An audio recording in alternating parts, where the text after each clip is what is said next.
peut dire. Je m'excuse, je vais vous choquer. Oui, le Club de Rome. Et donc, Tesla, oui, c'est un Tesla, génie, oui, le Serbe. a inventé une voiture qui a fait 600 km avec un moteur quantique. On a fait brûler son laboratoire 2 fois et on l'a fait exploser 1 fois, pour être sûr Les 7 que sœurs. ce moteur quantique... Bon. Il y a des ingénieurs qui ont fait tourner ce moteur quantique, ils sont tous morts dans un accident d'avion, de voiture, ou bien une intoxication alimentaire. Oula, t'es complotiste en plus. Il y a un gouvernement qui, l'année passée, le gouvernement indien a dit, moi j'ai pas de charbon, j'ai pas de pétrole.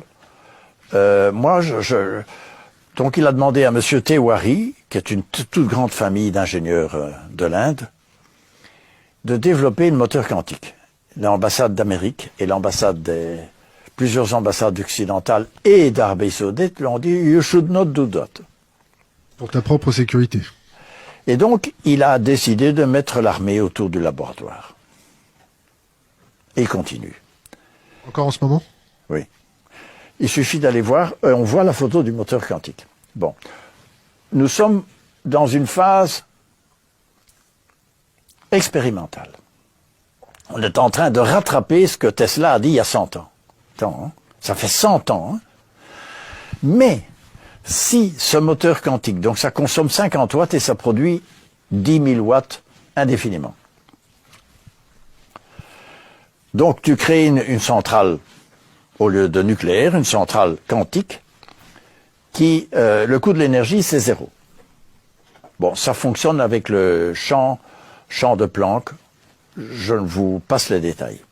Mais, ce qui est en train de se passer, c'est que ça fout en l'air le programme politique des Russes, des Saoudiens, des Américains, de tout le monde.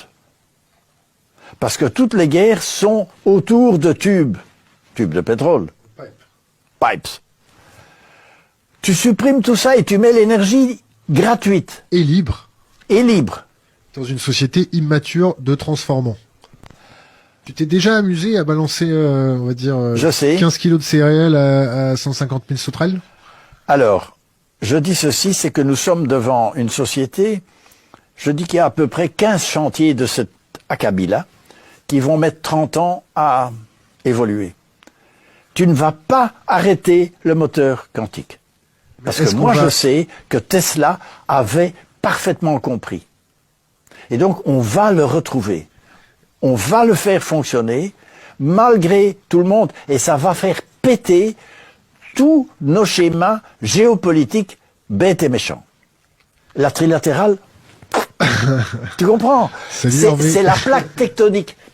La trilatérale contrôle très bien la vieille plaque tectonique.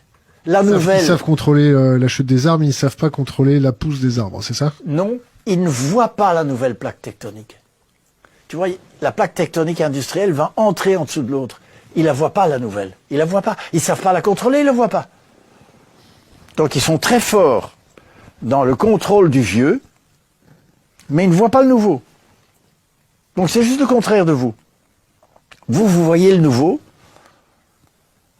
et vous sentez le contrôle des vieux.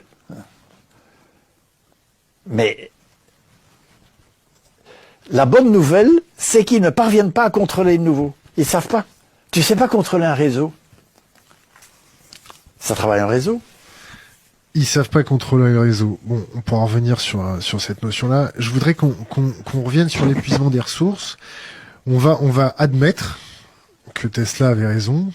Oui, c'est une hypothèse de travail. Qu'il y a dans les coffres énormément de solutions. Il y a un bouquin sur Tesla qu'il faut lire absolument. Qui est? C'est Teodorani. Alors Teodorani est un génie qui est professeur à l'Università di Bologna, mal vu, parce que fou.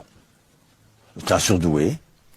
Et donc son bouquin sur Tesla et sur David Bohm, c'est génial. Absolument génial. Il explique tout ce que Tesla avait compris. Bon. Les fêlés laissent passer la lumière, c'est ça? Non, il explique même que les génies comme Einstein et Tesla étaient des gens qui étaient connectés à la mémoire akashique de l'humanité. Mais enfin bon. Oui. Attends, mais c'est un physicien quantique, hein. Ah ouais.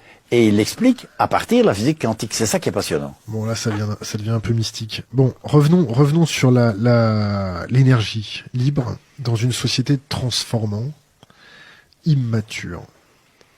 Si je donne l'électricité gratuite à tout le monde, si je donne l'électricité gratuite à toutes les industries, est-ce qu'elles vont, grâce à ça, épuiser encore plus? Qu'est-ce qu'elles vont faire? Est-ce qu'on a 30 ans pour changer la mentalité, alors que ça fait plus de 50 ans qu'on apprend aux gens depuis le berceau qu'il faut consommer,